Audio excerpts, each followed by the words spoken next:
magíster en psicología clínica junguiana, o sea, psicóloga, formada en psicología oncológica y cuidados paliativos, es docente de la Universidad de Montevideo y los cursos del CLAE de cuidados paliativos, miembro del Comité de Tumores del Sanatorio SMI y psicóloga del equipo psicológico de la Fundación Clarita Berenbaum. Ha hecho diferentes cursos y formaciones en tanatología en la Fundación Elizabeth Kubler-Ross, que para nosotros los paliativistas es siempre una referencia internacional. Bueno, y ahora los dejo con ella. La idea es hablar sobre duelo, familia, paciente y equipo, pero más que nada enfocándome en lo que es el duelo, y hablar de duelo es hablar de la familia del paciente, del equipo, del que queda, o sea, dar una resignificación para eso. Y la primera pregunta que yo arranco, ya por eso que yo dije que lo mío es así, es para pensar, ¿duelo es una enfermedad? Y si nosotros pensamos, y creo que el 90% de los que estamos asistiendo a la conferencia vamos a entrar de acuerdo de que el duelo no es una enfermedad.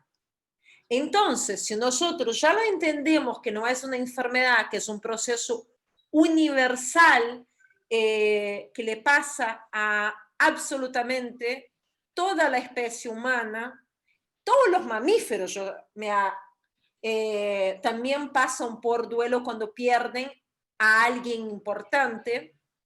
Entonces, ¿por qué nosotros tendemos a querer medicalizar, a cortar, a tender a ir por otro lado y no dejar que surja? Porque hay una sabiduría que tiene su propio camino el duelo. Entonces, si nosotros ya respetamos eso, vamos a acompañar más que interferir de cómo tiene que ser y qué etapa y qué eso, porque ahí vamos a ayudar muchísimo a la persona. Bueno, ¿qué es el duelo? El duelo es un proceso psicológico que se produce a partir de la pérdida o por la pérdida de la muerte de una persona querida. Es una experiencia humana universal, única. Yo creo que acá es importante ya ir entrando en los conceptos. Es universal, pero no por eso le pasa de la misma forma a las demás personas. Cada persona transita por el proceso de duelo de una manera única. Entonces, nosotros vamos a tener que respetar esa manera. Vamos a tener, obviamente, varias explicaciones de cómo se desarrolla el duelo para entender y todo, pero es único y es doloroso. Y dolor y tristeza no son siempre sinónimos de depresión. ¿Ah? A veces el duelo abre otras cosas. Son las primeras cositas que nosotros tenemos que ir teniendo en cuenta. El duelo no es una enfermedad, no es una patología. Entonces hay que respetarlo, y hay momentos que sí vamos a tener que intervenir, incluso psiquiatras, médicos, pero la gran mayoría de las personas, el 75, el 80, el 90% casi de las personas, dependiendo de las investigaciones, transitan el duelo de una manera natural, sin necesidad de una medicalización o de algo más. Siguiendo, es una experiencia emocional de enfrentarse a la pérdida que llamamos la elaboración del duelo, y conduce a la necesidad de la adaptación a una nueva situación. Es como que en el proceso de duelo hay una destrucción del mundo presumido de la persona. ¿Qué es lo que nosotros vemos como mundo presumido?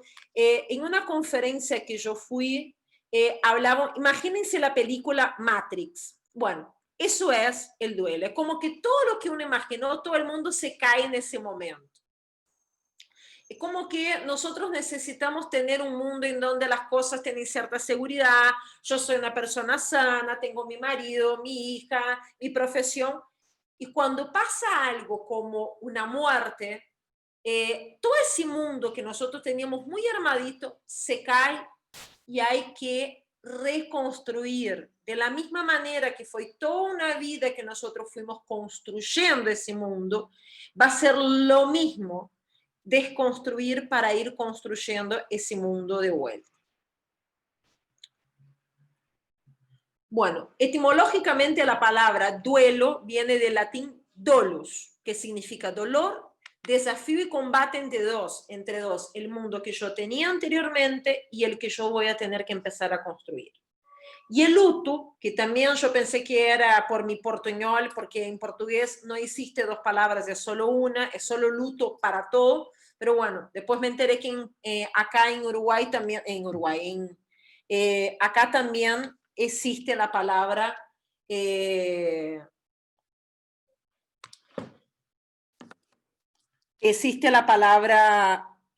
luto. Son empleadas como sinónimos, aunque en realidad duelo hace referencia a los sentimientos que la persona lo viene viviendo y las reacciones afectivas provocadas por la muerte, mientras que luto es todo lo social del comportamiento y las prácticas posteriores, como antes que usaban la ropa negra, la ritualización del duelo, eso era como algo bastante importante.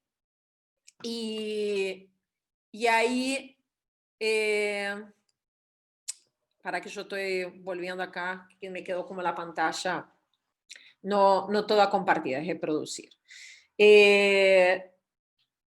Pero que nosotros en nuestra sociedad occidental actual es como que tenemos una negación de la muerte y del proceso natural de que antes las personas tenían un duelo aceptado en donde la viuda, en donde la familia estaba vestida de negro, en donde había como las condolencias, donde había un velorio muchísimo más largo, muchas veces en la propia casa de la familia, y eso todo iba ayudando a que uno empezara a habilitar al duelo.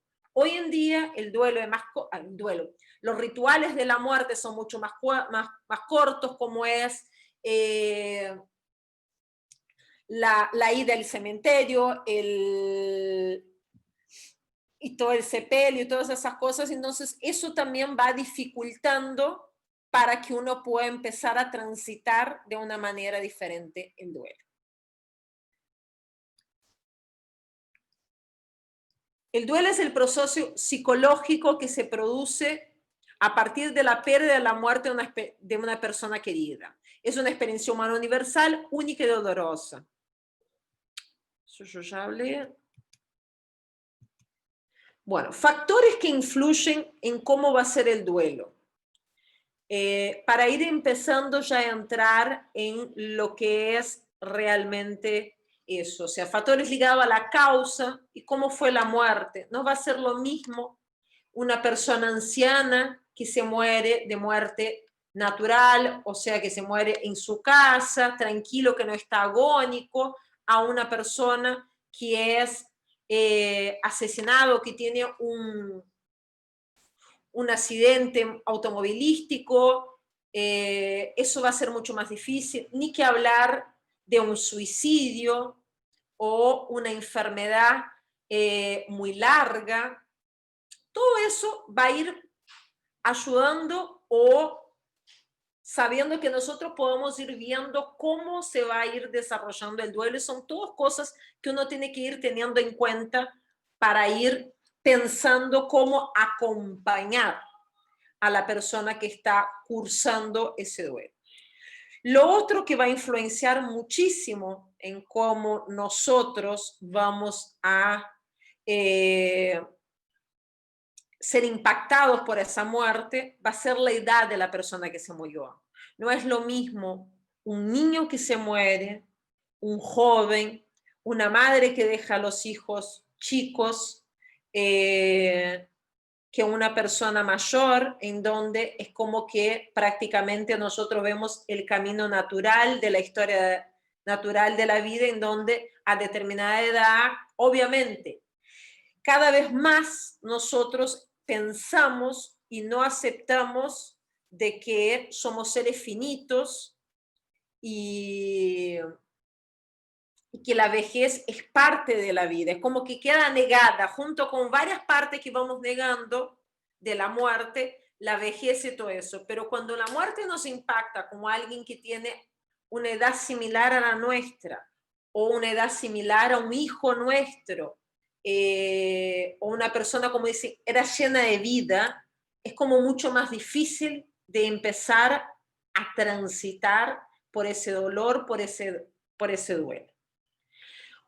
Otra cosa que influye también muchísimo es la duración de la enfermedad y la agonía, o sea, ese final, ese desenlace, si hubo tiempo para despedirse, para hablar, para ir como teniendo como cierta asimilación mental, de que uno va viendo que la persona se está apagando o que la enfermedad va avanzando. Eso por un lado es como que ayuda a que nosotros podamos empezar el duelo anticipatorio que vamos a hablar después, o por ejemplo también impacta mucho si es una muerte con mucho sufrimiento y que uno acompañó esa agonía de la muerte.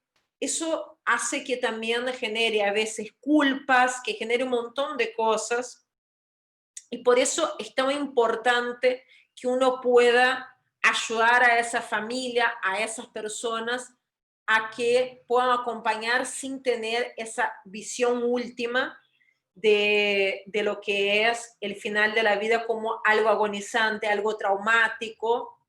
Bueno, el carácter de la muerte más o menos nosotros ya estuvimos hablando, si fue una muerte repentina, si fue una muerte violenta, si hubo sufrimiento, cuál es el aspecto. El duelo a distancia es algo que aparentemente podría ser más fácil, pero muchas veces el duelo sin un muerto, en el caso de los desaparecidos, en el caso cuando estamos ahora frente a la pandemia, que acá en Uruguay no ha pasado, pero en otros lugares del mundo sí, que uno no puede despedirse, no puede ver a la persona que murió, solo ve una bolsa negra, cerrada, cajón cerrado, muchas veces sin siquiera un velorio, sin siquiera una despedida.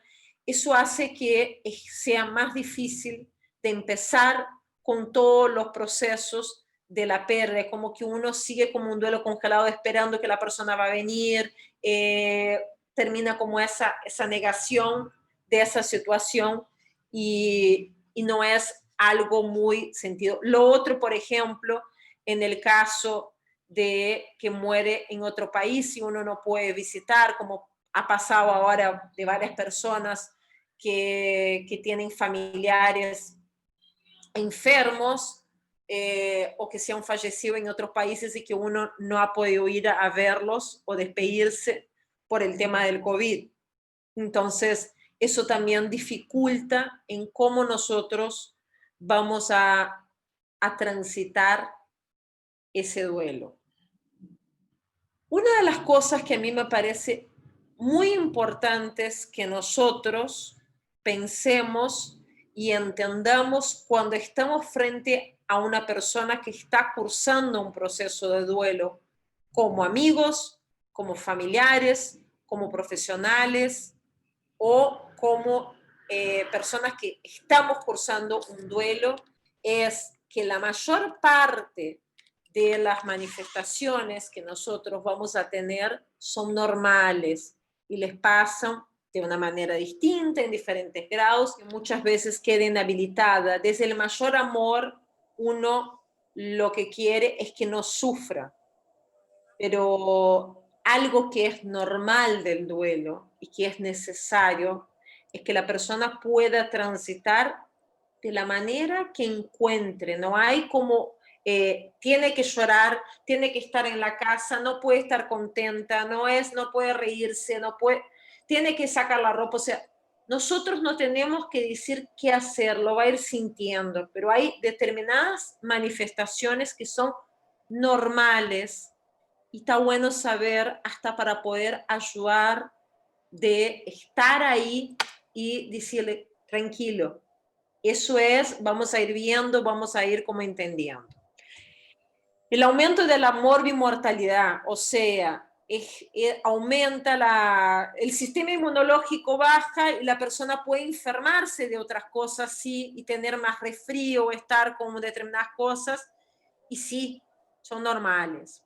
Vacío en el estómago, opresión en el pecho, en la garganta.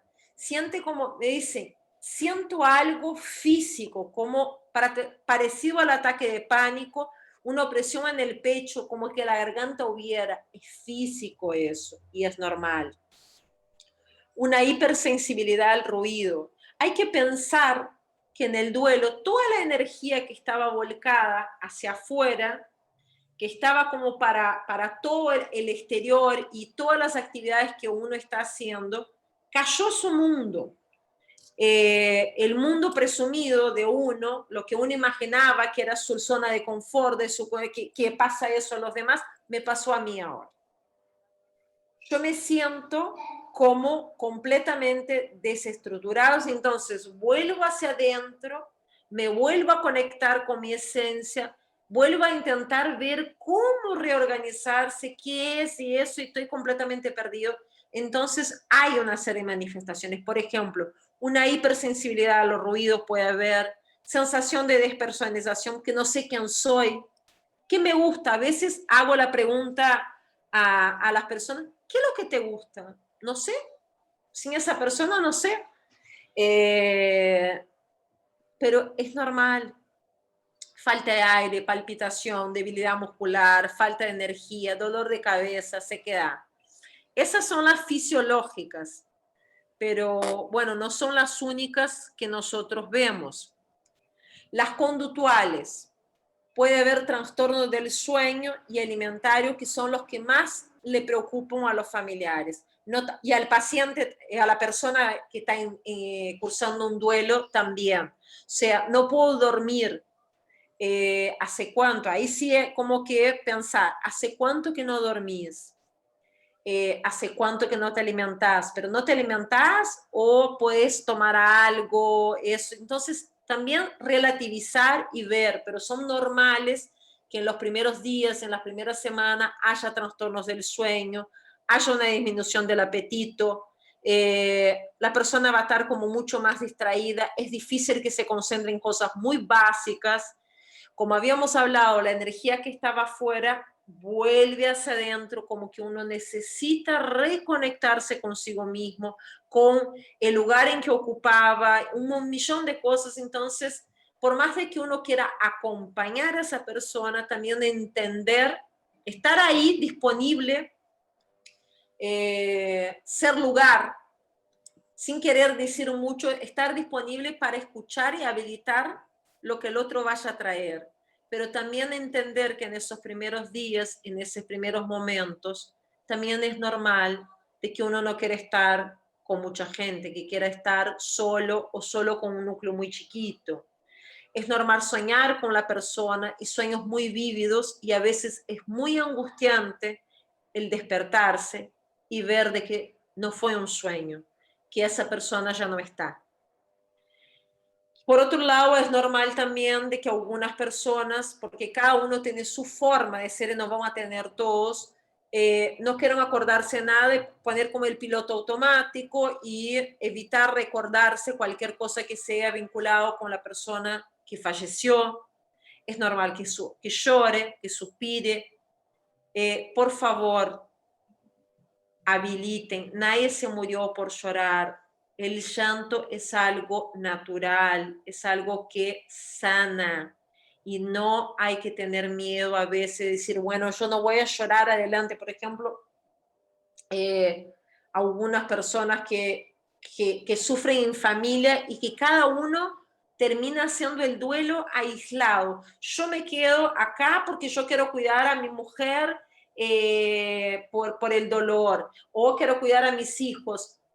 Pero si uno pregunta, están todos llorando abajo de la ducha, manejando en la calle o atragantándose con las lágrimas. Entonces, no hay nada más sano que habilitar que esas lágrimas aparezcan en ese momento y no dentro de 1 año o 2 años.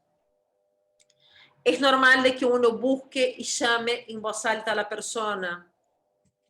Es normal de que pueda llevar y atesorar objetos, visitar los lugares que frecuentaba la persona, como incorporar primero el personaje y tener conductas similares, si era alguien ahí, tener una hiper o un hipoactividad, la tristeza, la apatía, la angustia. Es normal de que la persona, cuando está durante un proceso de duelo, esté triste. Es normal de que la persona esté angustiada. Eso no necesariamente es un señal de una depresión. Es un proceso normal de alguien que uno perdió y lo que nos está hablando es que importaba a esa persona. Puede aparecer ira, frustración, culpa, autorreproche cuando uno acompaña más en las muertes, por ejemplo, que son muertes evitables, que uno cree que puede haber evitable, el autorreproche es dificilísimo y la culpa de seguir adelante. La ira es bastante común y a veces puede ser incluso contra la persona que se murió, pero que uno no está habilitado a estar enojado con la persona que murió. Y esa ira y esa frustración pueden ir al equipo de salud, al cónyuge, a los que están a la vuelta acompañando, terminan siendo como lugares de esa ira, de esa frustración. En hermanos se ve mucho eso. Cuando se muere un hermano, la bronca de sentir por qué me abandonaste, por qué me dejaste, cuando tiene más o menos la misma edad en pacientes jóvenes, mucha bronca. Soledad, uno se siente, por más de que tenga una contención social, se siente solo, se siente abandonado por la persona que se murió. Pero vamos a también dejar de romantizar el duelo y muchas veces que está como prohibido, uno también puede sentir alivio en enfermedades muy largas, en cuando uno está mucho tiempo cuidando o cuando hay un vínculo ambiguo, cuando uno, por ejemplo, era víctima de la persona que se murió, la emancipación es algo que aparece, pero que muchas veces es contenido, es no hablado. Yo me acuerdo una señora que yo estaba acompañando, que los hijos quisieran, me pidieron para que yo la viera, que era una viuda, y ella un día empezó a llorar muchísimo y me decía, me siento mal. Y yo, ¿por qué te sentís mal? Esperando, bueno, murió tu marido, no sé qué, te sentís mal. Me dijo, porque estoy con una felicidad que me da como vergüenza de compartir.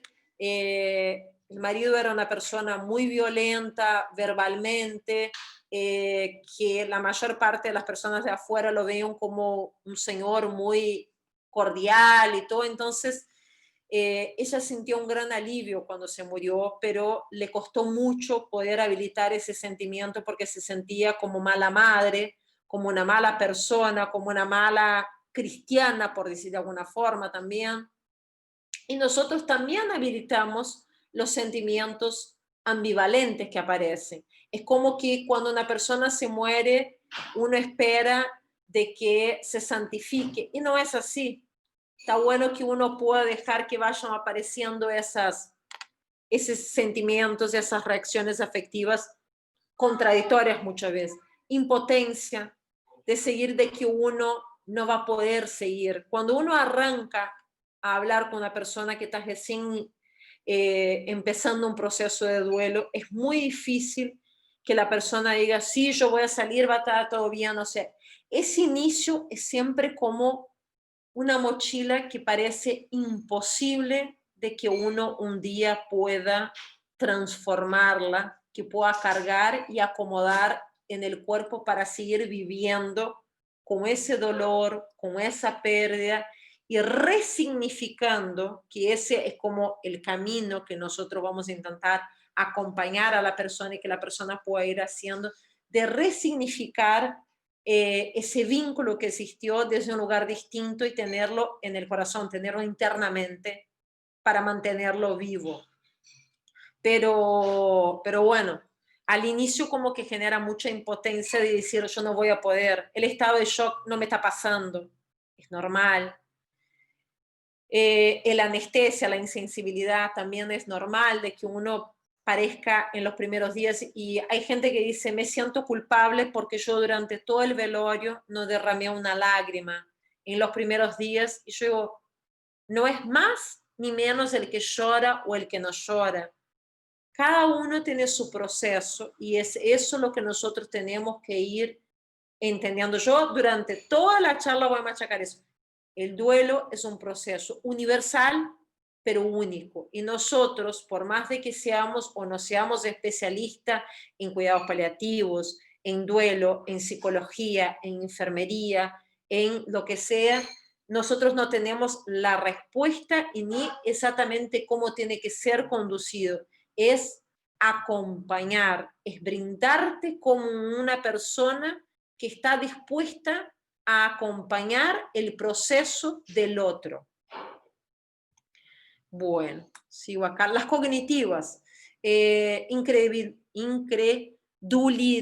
irrealidad, confusión, preocupación, sentido de presencia. Alucinaciones, sí, por momentos, si uno pierde la vergüenza y la persona tiene mucha confianza, dice, ¿sabes qué? Yo lo sentí hoy cuando yo estaba sentada, que estaba a mi lado. Yo lo vi, o sea, son breves, pero son normales. Y la persona muchas veces tiene que decir, estoy enloqueciendo. No. Pensamientos, imágenes recurrentes. Pueden ser de toda la historia, pero muchas veces es de ese último periodo, o sea, lo que se habló en los días anteriores, cómo fue el proceso de muerte, si la persona estaba ahí acompañando, si uno se siente culpable, y qué es lo que nosotros tendemos a querer hacer. No hable más de eso, que eso es doloroso. No. Una de las cosas que ayuda a que el proceso de duelo empiece y siga es habilitar que la persona hable. La persona necesita muchas veces hablar de la persona que se murió, de forma de los últimos días, de lo anterior, o sea, necesita hablar para ir poniendo también cognitivamente de que esa persona ya no está y ya no va a volver de la manera que nosotros conocemos. Entonces, es normal que tenga necesidad de estar hablando y hablando y hablando de eso. Obsesión por recuperar la pérdida. Es como que parece medio loco, pero también es como que encontrar el culpable, encontrar si yo hubiera hecho, dar un sentido, o sea, es como que al inicio queda ahí y lo único que es entender y si la medicación, ahí el duelo anticipatorio ayuda también a ir procesando esas etapas. Distorsiones cognitivas también son normales, que uno sienta ruidos y de una determinada cognición y todas esas cosas. Bueno. Factores preexistentes a la pérdida. Algo nosotros ya venimos hablando, pero son cosas que también van a ir influyendo en cómo nosotros vamos a transitar, en cómo las personas van a transitar el duelo. El tipo de relación afectiva con la persona que se murió, lo que nosotros hablamos, si es un vínculo muy fuerte, por ejemplo, una madre que pierde a un hijo, eso va a influenciar muchísimo, si son hermanos, si es una relación de dependencia, que ahí yo hablo de dependencia económica, social, con el fallecido, si por ejemplo el que falleció era el que mantenía la casa. Entonces, además de un duelo por la persona que se murió, vos vas a tener que realizar el duelo por la pérdida de un estatus social, por la dependencia que uno tiene, por ejemplo, en el caso de los niños que pierden una madre o un padre, ese tipo de cosas va a ser importante.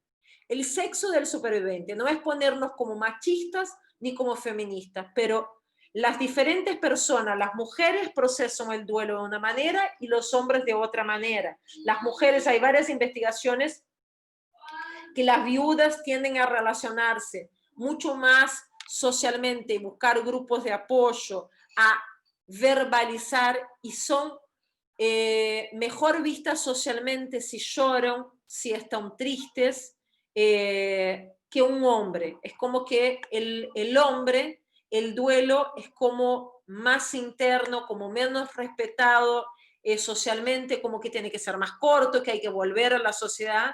Y ni que hablar si estamos hablando, por ejemplo, de un duelo de una muerte de una gestación, de un bebé antes de nacer.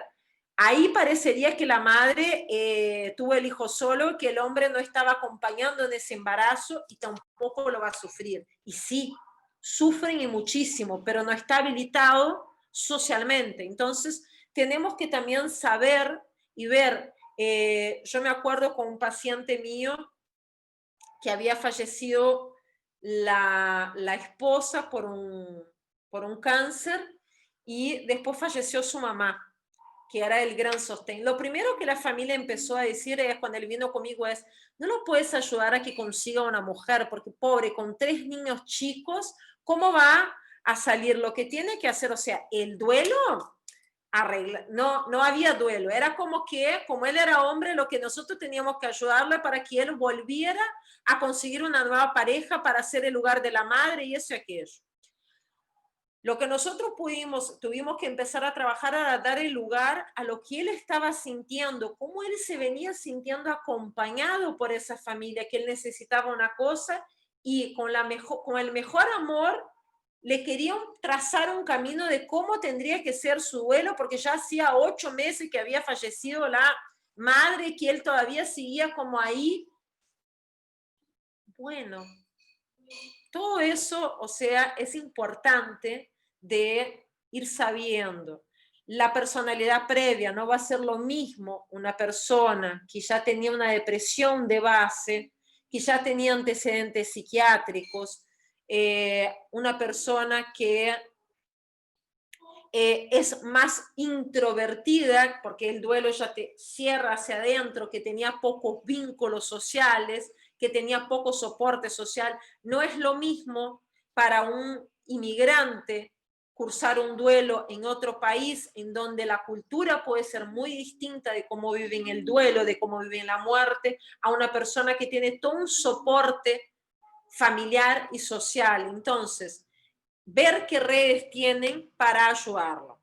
La presencia o no de otros duelos, la fe religiosa ayuda muchísimo. Todo eso va a ayudar. Mediadores del duelo.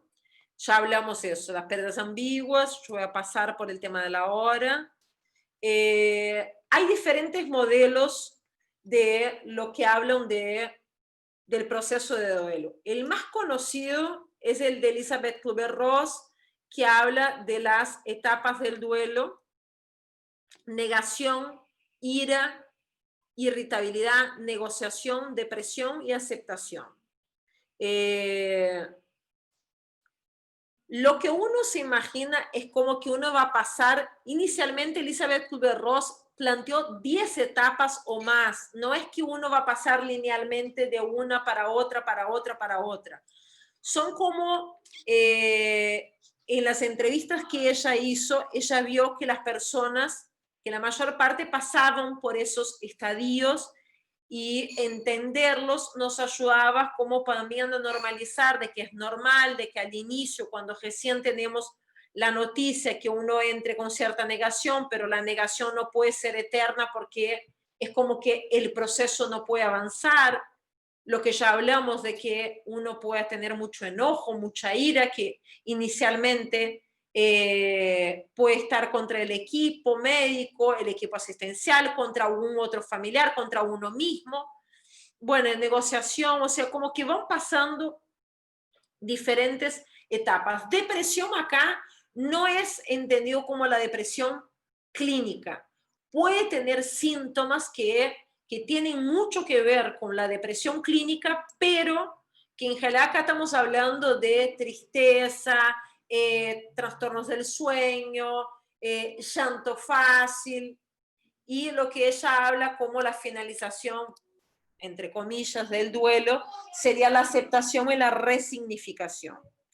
Ese es un modelo. Hay varios modelos también que son como de diferentes etapas. Después está el otro modelo que a mí me gusta muchísimo, que para mí es algo que me viene bastante bien y creo que las personas pasan por las etapas, pero también transitan de una forma dual. ¿Qué es? Es como que fuera un péndulo. En un momento uno está orientado hacia afuera para reestructurar el mundo sin esa persona y uno va intentando como organizarse, haciendo tareas para actuar, por ejemplo, que yo tengo que pagar mis cuentas, que yo tengo una familia, yo tengo un trabajo, entonces me voy hacia afuera. En otro momento hay una vuelta hacia adentro en donde uno se vuelve a las tareas más relacionadas a lo que nosotros estamos hablando del duelo, de reencontrarse con esa persona, cómo era mi vínculo, un lugar para mi tristeza. Entonces, una persona puede estar en la misma semana, en el mismo día, riéndose y a los 2 minutos llorando y está cursando un proceso de duelo normal. Y no es que se terminó el duelo porque uno ya puede hacer determinadas cosas. Lo que sí, ese péndulo a medida que va pasando el tiempo se va pudiendo, se hace menos así y queda más en el medio y uno va como pudiendo reorientarse más a la reestructuración. Después hay como momentos en donde uno cree que está muy bien y algo, una música, una comida, una frase, te hace recordar y dependiendo del momento que uno está, uno vuelve a ese dolor, a ese sufrimiento y después se va de vuelta hacia afuera, como que toma impulso, es como que uno se vuelve hacia adentro para tomar impulso y vuelve hacia afuera para seguir con la vida e ir como viendo de una manera distinta el mundo sin la persona que ya no está. Las tareas del duelo es otra manera de pensar también el duelo. La primera tarea del duelo, o sea, por ejemplo, si nosotros estuviéramos acompañando a una persona en un proceso de duelo, es aceptar que el otro no está y que se murió, o sea, aceptar la pérdida. Es la primera, o sea, hacer presente eso, de que no va a volver, de que no hay forma de remediar. La segunda tarea, como que procesar el dolor del duelo, o sea, dar el lugar para que la tristeza y el dolor de no tener más a esa persona tengan ahí el lugar, o sea, habilitar que la persona pueda hablar, que pueda hablar de sus sentimientos, que pueda sufrir.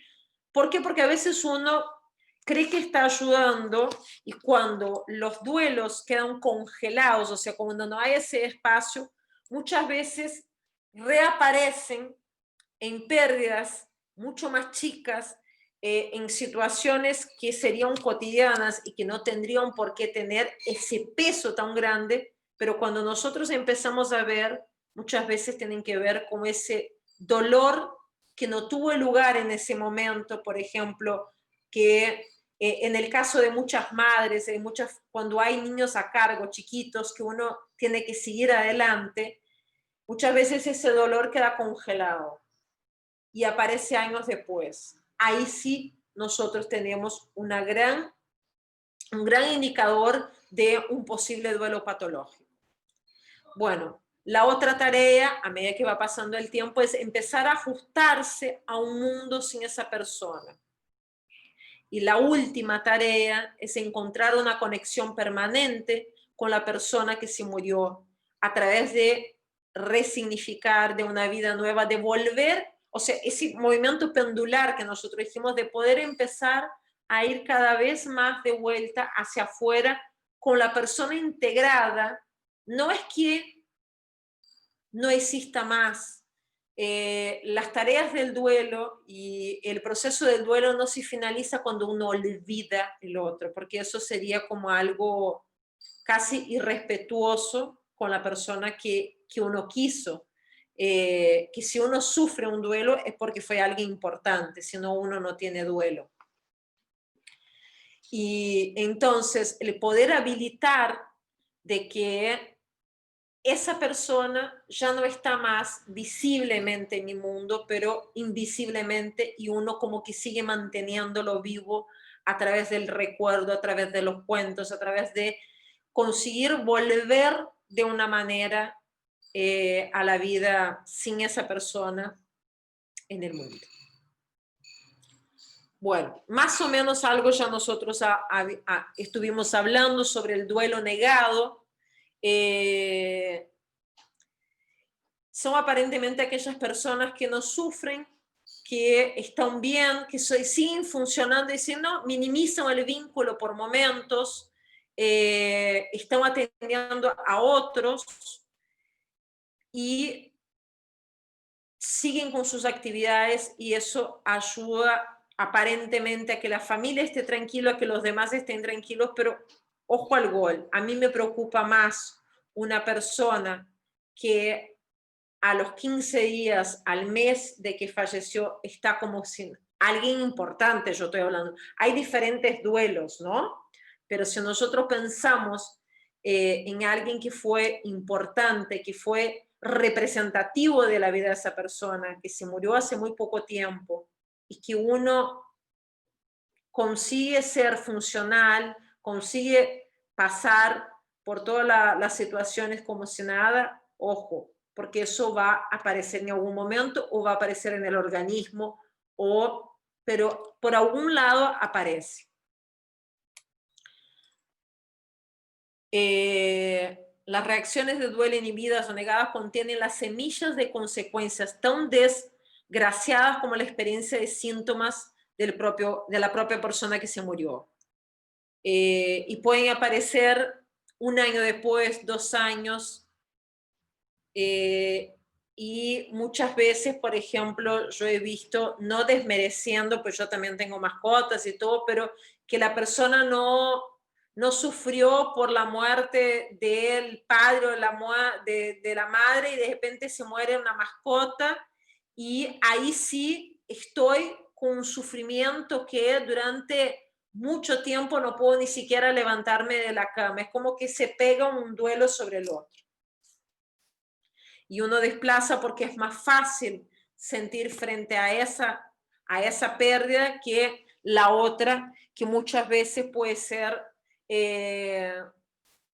relaciones ambiguas. Eso aparece muchísimo también, además de las madres o de las personas que tienen a cargo otras personas, entonces no pueden darse ese lugar como una forma negada, pero también cuando hay vínculos ambiguos con la persona, donde yo tenía mucha admiración. Yo me acuerdo de un paciente que hablaba de que iba a tener que hacer eso. Nosotros trabajamos en el duelo anticipado, que él decía, yo voy a tener que ahora hacer el duelo de mi papá, que yo nunca tuve porque no tenía un buen vínculo con el padre, y el duelo de mi papá que se está muriendo. Entonces nosotros pudimos trabajar anticipadamente de separar esos duelos, de entender de que había tenido otras cosas del padre, separar del padre que él quiso, ideal, de que se murió ahí, y del que se estaba muriendo, pero que él pudiera también retomar para que esos duelos no quedaran como uno arriba del otro y que uno pudiera seguir adelante.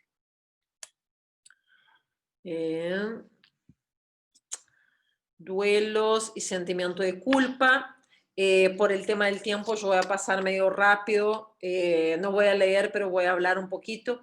Yo creo que es algo que en todas las bibliografías que yo consulté, en todos los seminarios y en todas las personas que yo he escuchado que acompañaron a una persona que se murió o que tiene una pérdida, cierto sentimiento de culpa. Puede ser del momento del cuidado al final, de alguna discusión de hace 50 años atrás, 10 años, un día, pero es muy difícil cuando nosotros perdemos a alguien que nosotros no terminemos con esa bronca, con esa hostilidad que nos vuelva hacia nosotros y el querer reconstruir el vínculo ahí y querer como hacerse responsable un poco de eso. ahora es demasiado tarde para hacer lo que no hicimos, cuando el ser amado. Ahí los rituales, yo creo que es algo importante, de que por más de que la persona no esté, uno puede resignificar y salir de esa culpa que no deja que uno avance. Y muchas veces se transforma casi una identidad de la persona y es una manera de vincularse con el otro, y uno cree que si disminuye esa culpa, uno termina olvidando también el otro, porque si yo ya no me siento tan culpable, es como que yo no siento más el dolor.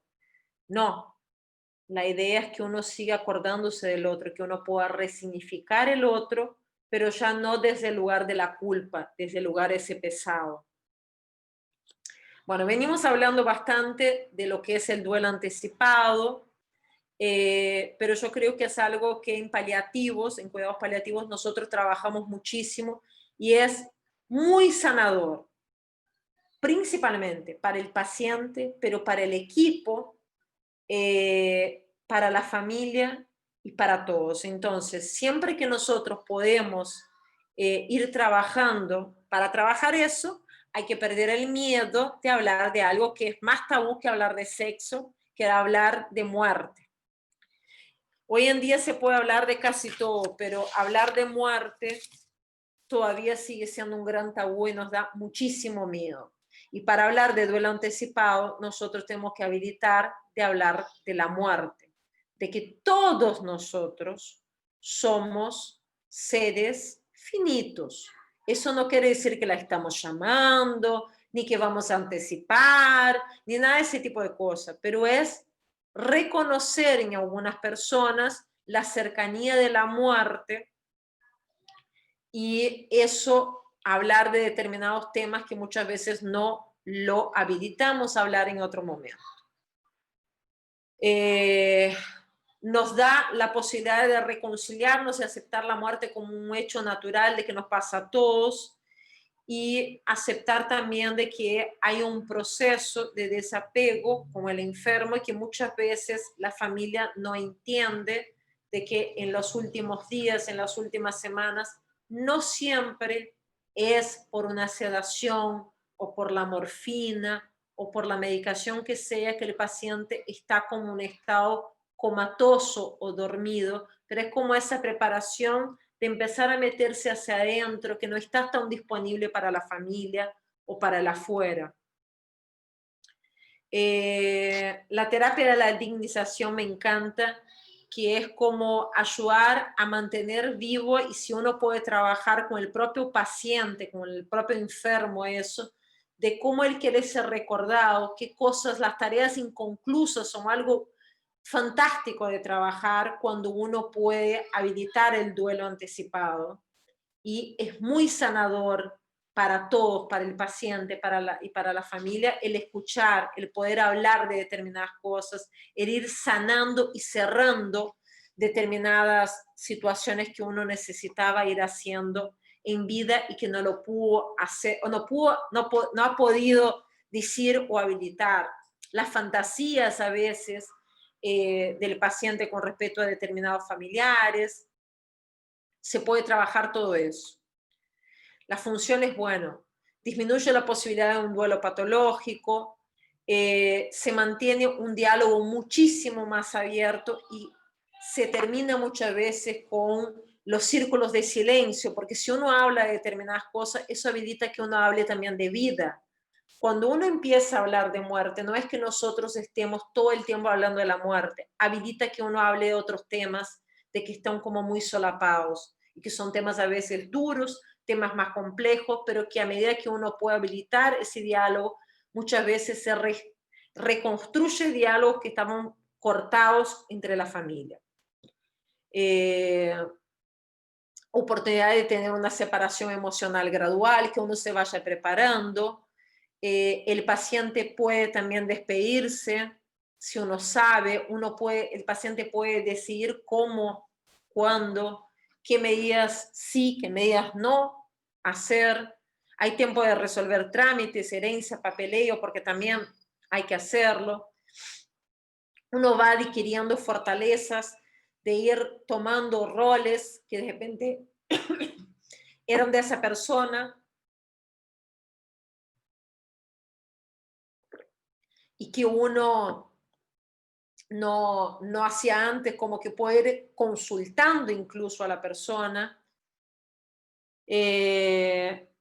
sigue teniendo como sentido. El fenómeno, esa diapositiva como que me gusta porque el duelo anticipado no se refiere solamente a eventos futuros de la muerte del enfermo, sino por el duelo por hechos pasados.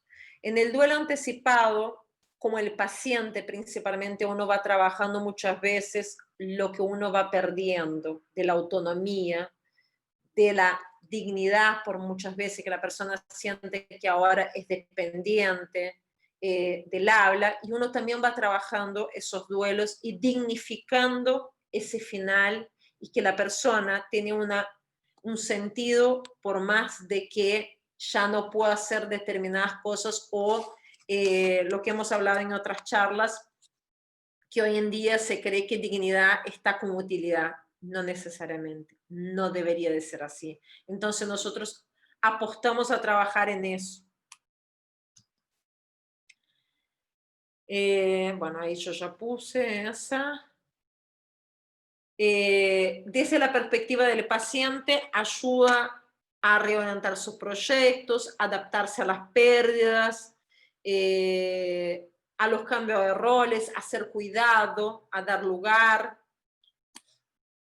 Bueno, fases de duelo anticipado: aturdimiento y negación, en donde uno inicialmente, principalmente la familia y el paciente a veces entra en el mismo lugar, niegan la cercanía de la muerte. Entonces, hablar de duelo anticipado, hablar de duelo, hablar de muerte, hay que ir con mucha delicadeza para cuidar cómo es la idiosincrasia de esa familia. Revertir la situación, y van reorganizándose los distintos miembros de la familia a medida que la enfermedad avance. Muchas veces ayuda a poder despedirse y tener, no adelantar la muerte, pero tampoco estirar la vida a costo de una calidad de vida mala. Si uno puede trabajar todo eso, eso va ayudando, y cuidados paliativos trabaja mucho desde ese lugar, de dignificar el final de la vida a través de esas reorganización. Ya para ir terminando, pero ya sé que estoy media ahí cortita de tiempo. Predicadores de un duelo complicado son los relativos al vínculo, por ejemplo, la intensidad, cuando hay mucha dependencia, cuando es el único vínculo que tenía; ambigüedad, cuando hay bronca y todo eso; cuando hay dependencia afectiva, por ejemplo, una madre, un hijo; cuando hay vulnerabilidad psiquiátrica, por ejemplo, una persona que tenía una depresión, una persona que ya tenía antecedentes de bipolaridad, o de otras enfermedades psiquiátricas; cuando además hay una dependencia económica, presencia de niños chicos o personas con discapacidad que quedan a cargo, o sea, queda una persona como el principal. Y los indicadores conceptuales: demora diagnóstica, que ahí entra mucho la culpa, y la culpa es un predicador de duelo complicado. Progresión muy rápida de la enfermedad, cuando uno no tiene el tiempo de ir dándose y de ir mentalizando cómo está haciendo. Cuando la persona fue cuidador mucho tiempo, por ejemplo, las enfermedades degenerativas como el ELA, el Alzheimer, en donde hay un agotamiento muy grande, hay una mimetización muy grande con el enfermo, o cuando hay sufrimiento. Esos son como predicadores de un duelo complicado. Una última pregunta es: ¿el duelo termina en algún momento? Hay diferentes teorías, pero yo creo que se va transformando, y que uno puede estar muy bien, que uno puede integrar y que eso sería capaz que una manera de pensar que el duelo terminó, de tener la persona muy integrada dentro de uno, pero hay determinadas fechas, hay determinados momentos de que muestran de que uno todavía tiene eso más a flor de piel de lo que a uno le gustaría. Entonces, hay diferentes teorías y yo creo que se va resignificando y que uno puede convivir muy bien, pero no sé, es más que nada una pregunta que comparto con todos. ¿Qué decir cuando no hay que decir? Porque yo creo que acá es algo fundamental si nosotros estamos frente a una persona que está cursando un proceso de duelo, no minimizar el dolor, habilitar una conexión real, de estar presente, de que no te está molestando, de que puede hablar de lo que a ella le está pasando y que uno va a respetar. Lo otro es validar el sufrimiento, no minimizar. Yo creo que eso es fundamental. O sea, no importa que pasó 5 días, 10 días, un mes, 6 meses. No tienen caducidad los duelos y cada uno lo vive de una manera distinta. O sea, validar, escuchar, ofrecerse como instrumento de cuidado. ¿Qué sería ofrecerse? Eso es ser algo útil, que haga un surtido. Yo siempre digo las cosas básicas. Te lavo el baño. Más que hacer en eso, te cuido, te mimo, sin invadir, sin guiar hacia donde mi duelo capaz que funcionó.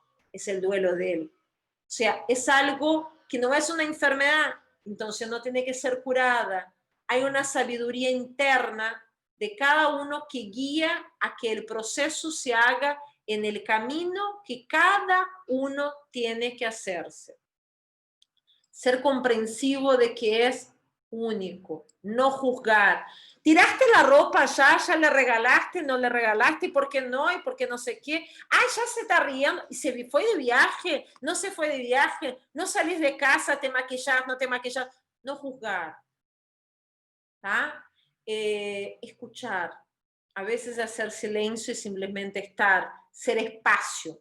Se necesita, eso yo escuché en una conferencia y me pareció tan fantástico eso de ser espacio, porque nosotros tenemos mucho ego hoy en día, nos gusta mucho opinar,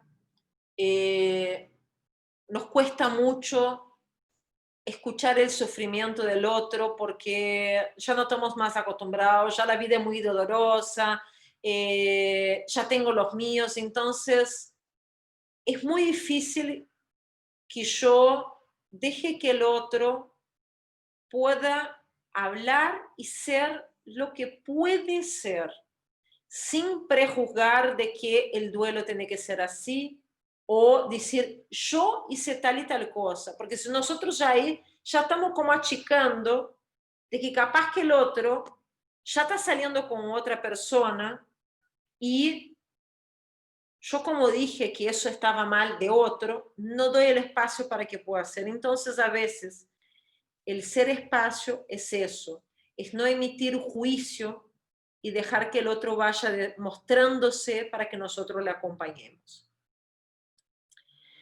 Una escucha activa, sea un espacio, yo creo que es la mejor manera de acompañar a una persona que está cursando un proceso de duelo. Factores de protección, redes sociales amplias, preguntar, ¿quién de ustedes tienen? Ah, no tengo a nadie. En el barrio hay alguien, hay una vecina, hay, no sé, como ayudar a que de inicio parece que el mundo de esa persona era solo eso. Bueno, empezar a ayudar a que pueda ser.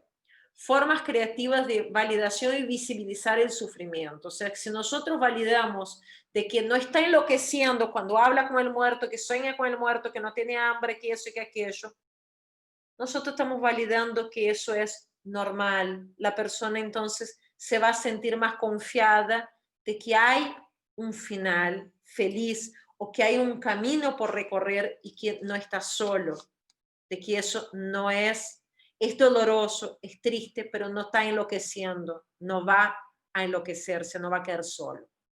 Respetar los tiempos, ya dar espacio a la desorganización, no esperar que el otro ya esté con toda su vida ordenada al poco tiempo o al tiempo. Como que hay cierta desorganización de que tiene mucho para organizar. Es muchos papeles, es mucho dolor físico, es mucho dolor psicológico, es muchas cosas para hacer. Entonces, dejar de que pueda aparecer todo eso.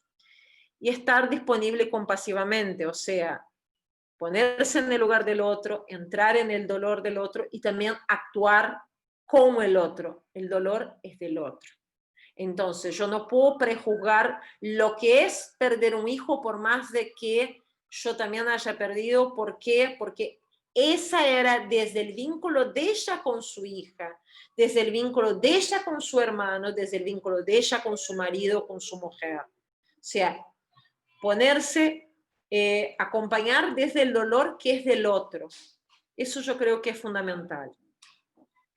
Y bueno, una esperanza por día. Si uno puede hacer algo todos los días, es como que hay una esperanza todos los días de hacer algo un poquito más. Yo creo que eso también es algo para brindar. Y me ha tocado acompañar a más de una madre que perdió a su hijo, y yo me acuerdo, mi mayor maestra fue esa paciente que ella había perdido a su marido. Yo le digo porque ella sabe que yo la utilizo en todas las charlas mías con el mayor respeto y con el mayor corazón realmente. Ella había perdido el marido. La madre se suicidó en el medio del proceso de enfermedad de su hijo y perdió a su hijo de 14 años. Uno dice, y no tenía más hijos. Uno dice, nadie se puede levantar de una cama así.